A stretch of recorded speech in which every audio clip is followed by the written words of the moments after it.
And at the top of this hour, we're getting some breaking news from the United States. Zohran Mamdani takes lead in the New York City mayoral polls. New Yorkers vote to choose next mayor. Mamdani clear favorite in the three-way New York race.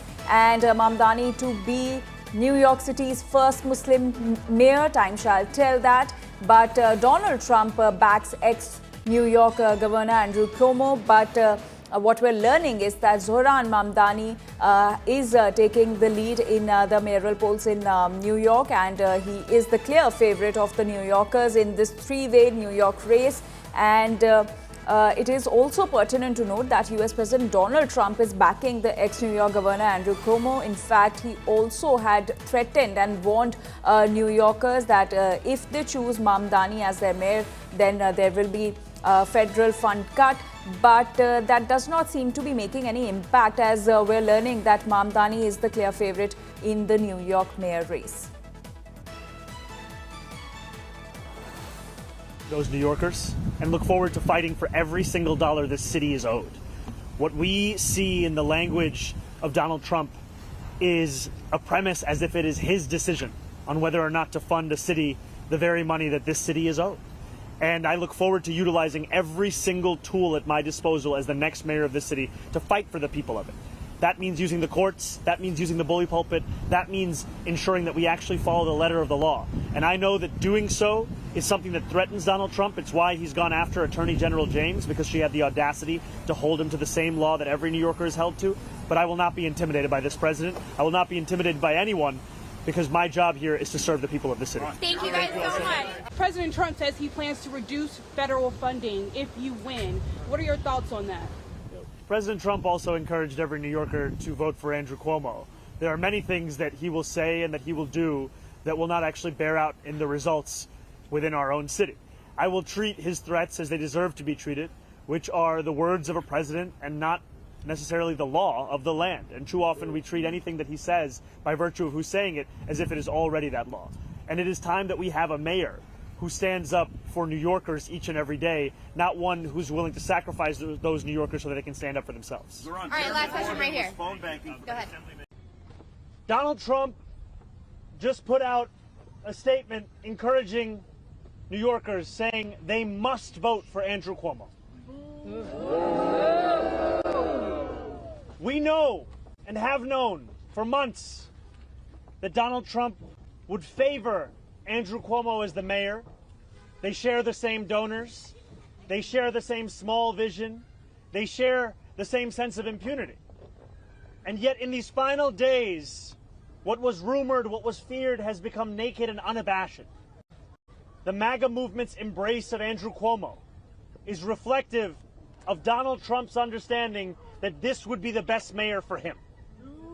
Not the best mayor for New York City, not the best mayor for New Yorkers, but the best mayor for Donald Trump as his administration. And my colleague Rohit Sharma is now joining us from Washington, D.C. Rohit, despite Donald Trump's backing Andrew Cuomo, we're learning that Mamdani is the clear favorite in the three-way New York City mayoral race.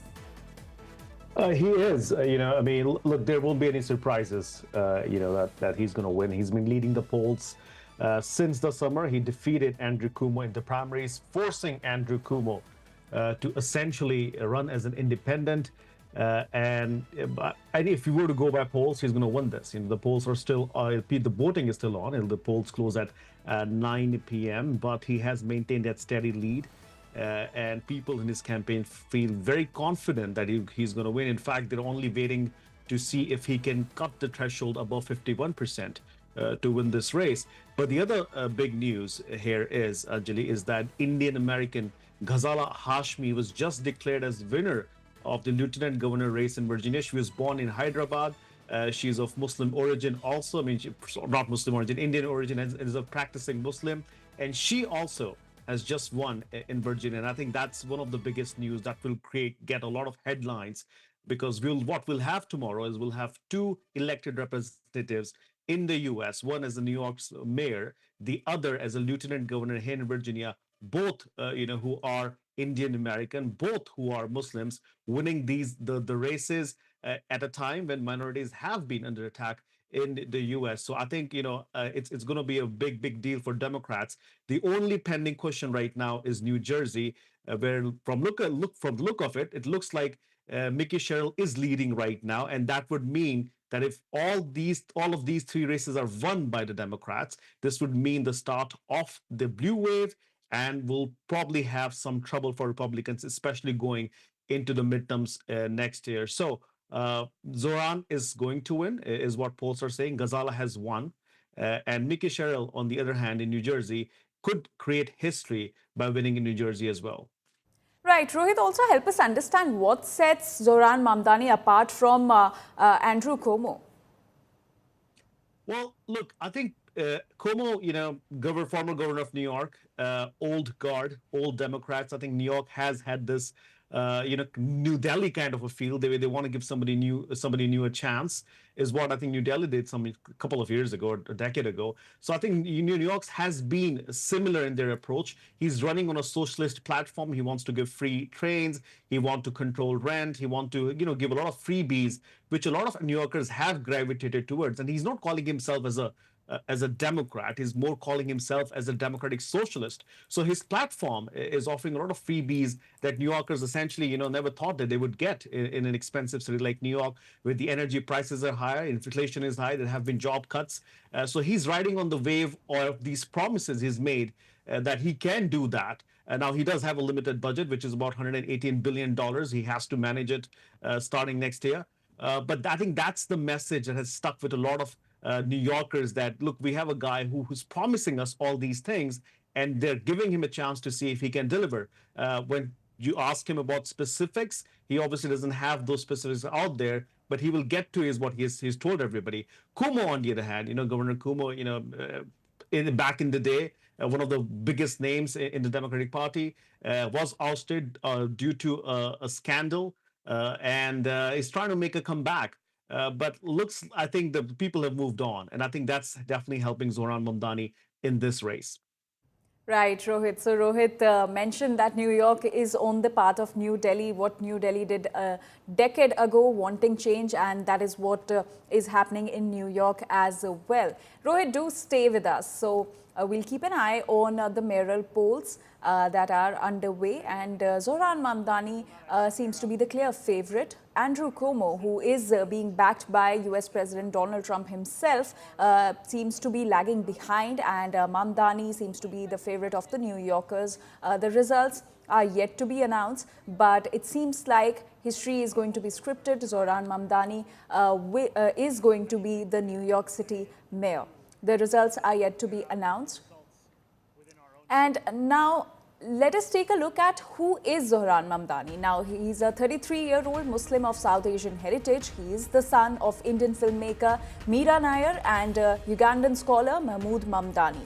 He's a Democratic candidate for the New York City mayor, and he was raised in New York since the age of 7.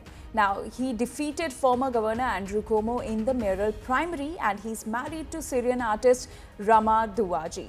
And right now, he is leading the mayoral race in the New York City.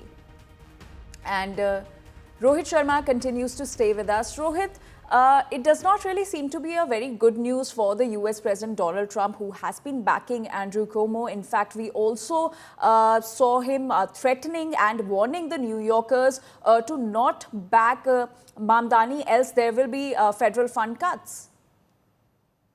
Well, so there are two sides of the story here, Anjali. The first is, yes, he does not want Zohran Mamdani to win this race. He's endorsed Andrew Cuomo. Again, a photon friend for President Trump. They were at each other in 2020 during COVID. President Trump would come on air and he would, give his speech, and then he would go back to Andrew Cuomo, who would then, sort of give a rebuttal to President Trump. And he didn't have a choice in the sense that Curtis Silva, the Republican candidate, was not polling well. So President Trump decided to endorse Cuomo almost one day before the election. But more importantly, I think, the other side of the story, which I was trying to get to, is some people believe that President Trump is playing a 3D chess here. He actually wants Zohran Mamdani to win so that he could demonstrate to Americans that the socialist platform and the socialist democratic platform of the Democratic Party is not going to succeed. I think he wants to showdown with Zohran Mamdani.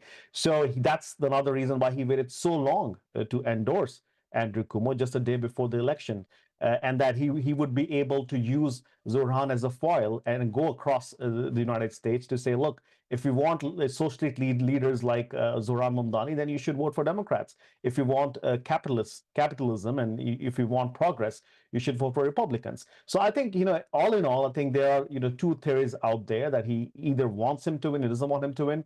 But we'll have to wait and watch. I think what is going to be more concerning for President Donald Trump would not be the New York mayoral race. It would be what happens in New Jersey. Remember, this is a state, that a lot of people thought would turn Republican, and we still do not have the entire results out.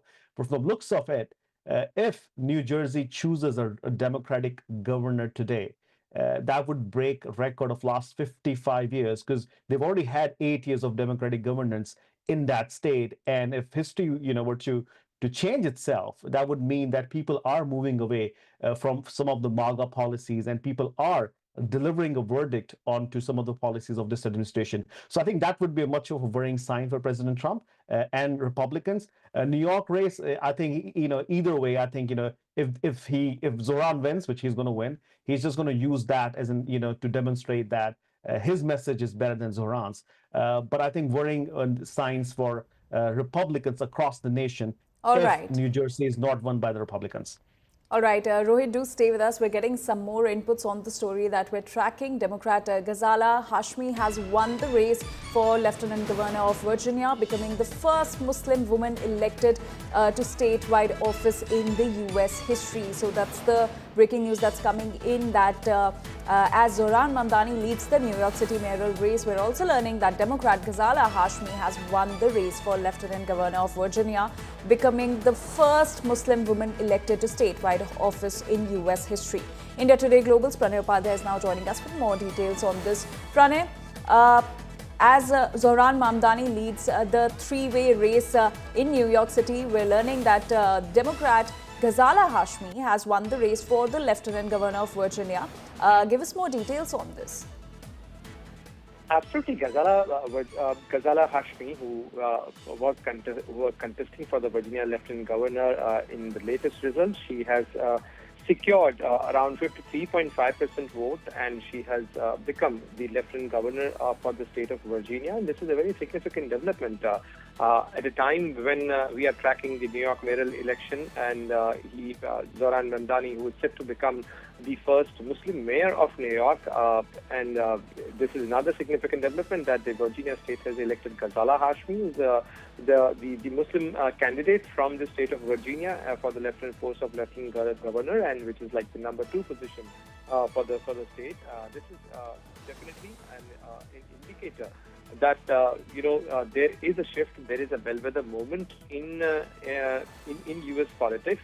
And definitely, President Donald Trump was already, reacted to Zohran Mamdani's election, and he is all expected to react to all these trends as well. But as Rohit was indicating, we are just ahead a few months from the midterm election, and President Donald Trump has already spoken on this thing. He might use these electoral results to create a pressure for his own MAGA class to come out in big number, to push his own policies, and to bring certain more radical changes. Yes, Rohit Sharma also continues to stay with us from Washington, D.C. Rohit, as we were discussing, two elected representatives who are from the Indian heritage. One, of course, Zohran Mamdani, who is set to become the New York City mayor. But on the other hand, Ghazala Hashmi has already won the race for Lieutenant Governor of Virginia. What does this signify as far as U.S. politics is concerned?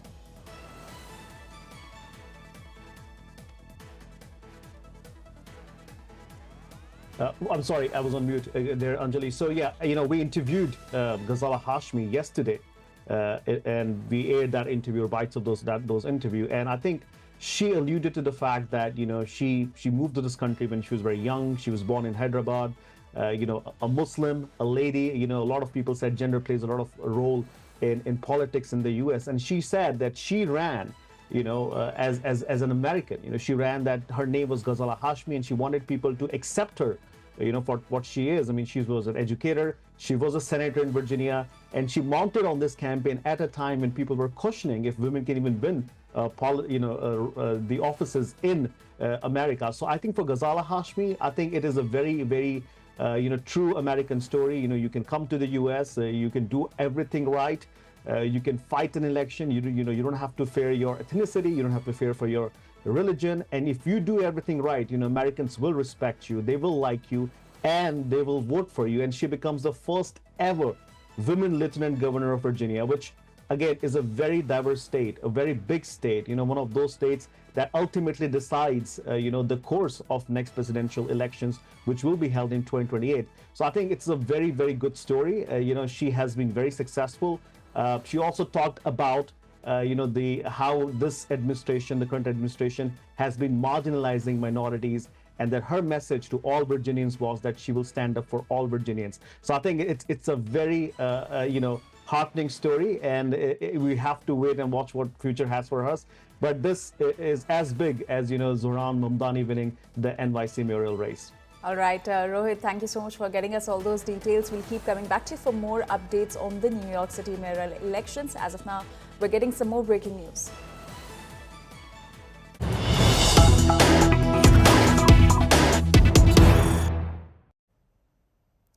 White House says Donald Trump and Narendra Modi trade talks on track. They speak frequently. This is what the White House has said about Trump-Modi trade talks that continue. So White House press secretary has said, and I quote, "The trade team of Donald Trump continue to be in very serious discussions with India with respect to that topic. So I know the president has a great respect for Prime Minister Modi, and they speak pretty frequently." So this is what the White House press secretary has said about Modi-Trump trade talks. And the White House has claimed that the two leaders speak frequently and the trade talks are on track and they still continue. India Today Global's Pranay Upadhyay continues to stay with us. Pranay, we're learning that the White House has said that the Modi-Trump talks are on track as far as the trade talks are concerned, and that the two leaders speak frequently. Give us more details on this. Actually, there have been, frequent and latest contacts between President Donald Trump and Prime Minister Narendra Modi. They spoke about, various issues, including the bilateral trade agreement, which was acknowledged by both the leaders as well and posted on their social media, social media feeds. But Carolyn Levitt said that, and she noted that President Donald Trump recently spoke with Prime Minister Narendra Modi during Diwali celebration at the Oval Office, where the President Donald Trump was also joined by the senior Indian Americans. And President Donald Trump is positive and feels very strongly about India-US relations. This is what she said during her regular press interaction. And she also added that, the Washington's ambassador to New Delhi, Sergio Gore, is, working hard for this thing, and he is contributing a lot as far as the building of this relationship is concerned, and also the trade agreement is concerned. We are waiting. There have been rounds of negotiation between India and United States, and we are yet to see the actual fruit of those negotiations, because India and United States are close to signing off to closing this deal, but we are yet to see that what will be the shape of this deal, because there are certain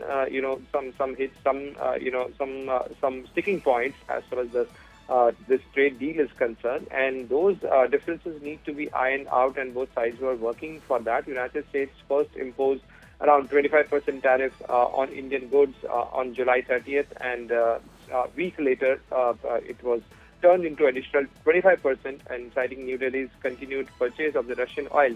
Now, with the United States, sanctioning Rosneft and Lukoil, two of the Russian major oil majors. After that, India's oil purchase from Russia has started decreasing, and it is going down. So we have to see that what it impacts, and Absolutely. how the United States closes the deal with India as far as the bilateral trade agreement is concerned. All right, Pranay, thank you so much for getting us all those details, and for that context. As of now, we're shifting focus. We're getting some more breaking news.